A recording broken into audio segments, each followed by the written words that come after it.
Merci pour ce reportage, Célina. Vous l'avez réalisé en partie avec d'autres participants.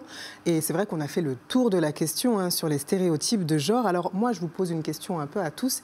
Est-ce que vous pensez que consciemment ou inconsciemment, eh bien, on est tous influencés par ces idées prédéfinies qu'on a en société sur le rôle de l'homme et de la femme? Je me tourne vers vous, par exemple, Fatma. Alors oui, je pense qu'on est tous concernés par cette question. Et que finalement, c'est à nous aussi de voir où est-ce qu'on se positionne par rapport à ces questions-là et de se dire que ces stéréotypes-là, ils étaient là avant qu'on naisse et qu'ils seront là lorsqu'on partira et que voilà, comment est-ce que nous on les appréhende, comment est-ce que aussi est-ce qu'on se remet en question, est-ce qu'on peut aussi quelque part se remettre en question.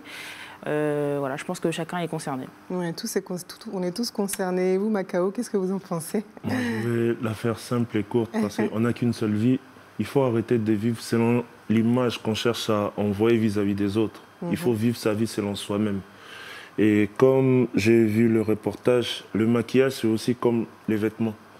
Ça fait partie d'un embellissage, ouais, soit maquillé, c'est pas un truc. Il n'y a pas de fille, il n'y a pas de garçon. Et depuis quand aussi les couleurs, ça choisit fille ou garçon, je sais pas. Comme moi je suis là, j'aime bien les couleurs, rose ou peu importe. Ça contribue à la beauté et l'image. Donc parfois il faut arrêter de vivre selon l'image des autres, vivre selon tel qu'on est. Et s'apprécier comme on le ressent, c'est tout. Ouais. Parce que vous êtes quand même d'accord avec moi, dans le reportage, on a beaucoup vu que les stéréotypes de genre, ça concernait la gente féminine. Je ne sais pas, vous, mesdames, si vous avez déjà vécu ce genre de situation. Je me tourne vers vous, Karima. Est-ce que ça vous concerne aussi? Oui, ça me concerne parce que, par exemple, culturellement, l'image de la femme, on va dire, de l'Orient, c'est les cheveux longs, voire aujourd'hui même le voile. Voilà, on ne va pas aller sur ce terrain-là. Mais moi, je reviendrai surtout pour les personnes en situation de handicap qui n'ont pas forcément les mêmes connexions. Mais il y a beaucoup de stéréotypes pour eux aussi. Alors, les stéréotypes, ils ne les reçoivent pas de la même manière. Les préjugés, ils ne les reçoivent pas de la même manière. Et aujourd'hui, en fait, ce qu'on a relevé, c'est qu'il n'y a pas de lieu d'échange et lieu d'écoute pour eux. Parce que voilà, ils ont énormément de questions sur les questions de société. Mais voilà, ils sont encore mis à l'isolement par rapport à ça. Et souvent, je me permets, ça va jusqu'à la discrimination et voir le harcèlement et autre chose. Voilà. Et vous, ma chère Célina, comme vous étiez sur le terrain, vous avez pu en rencontrer donc, toutes ces personnes en micro-trottoir. Qu'est-ce qu'il en ressort? On vit beaucoup ces stéréotypes plutôt dans le milieu du travail, dans l'espace public, à l'école. Qu'est-ce qui en ressort un peu plus de ce reportage? Alors, je dirais que ça dépend de chacun. Mais nous, quand on avait discuté entre nous avec les autres participants du projet qui étaient sur cette thématique-là, une des participantes disait qu'elle, c'était beaucoup ressorti dans le cadre du travail, qu'elle postulait sur des postes, par exemple, c'était dans un quartier prioritaire où on lui disait qu'en gros, comme elle était une femme, elle ne pouvait pas gérer un groupe de garçons juste parce que c'était une femme. Ouais, et donc pour l'emploi, c'est toujours très compliqué. Parce que moi, j'ai cherché, je me suis dit, est-ce que c'est unanime dans le pays? Bon, on le voit, vous avez interrogé des gens à Tours, mais j'ai fait quelques recherches et selon le Haut Conseil à l'égalité entre les hommes et les femmes, eh bien 13% des femmes et 34% des hommes en 2022, c'est des chiffres de 2022, pensent que les poupées, c'est pour les filles et les camions pour les garçons. C'est que ça reste en fait. C'est des idées préconçues. Vous êtes d'accord avec ça, les poupées pour les filles et les camions pour les garçons? Non. Vous avez joué à la poupée, vous? Oui. J'ai essayé de jouer à la voiture, mais ça n'a pas fonctionné. Il y a poupée.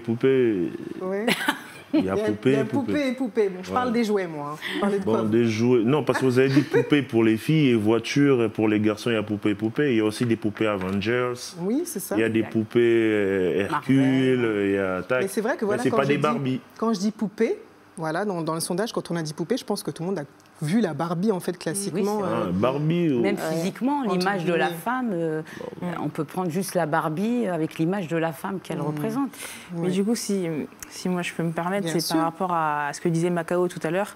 Et je trouvais que c'était assez intéressant lorsque tu disais qu'il fallait que chacun, quelque part, vive sa vie, etc. Mais le truc, c'est que nous, ce sujet, je trouve qu'il est intéressant dans le sens où ça permet aussi aux personnes de se rendre compte que elles sont conditionnées. Elles sont aussi conditionnées par certains schémas, certains propos, certaines habitudes qu'on leur a données. Aussi la culture. Et voilà, et c'est pas évident que de vivre sa vie pleinement, en toute liberté, lorsqu'on a été conditionné, on a été quelque part...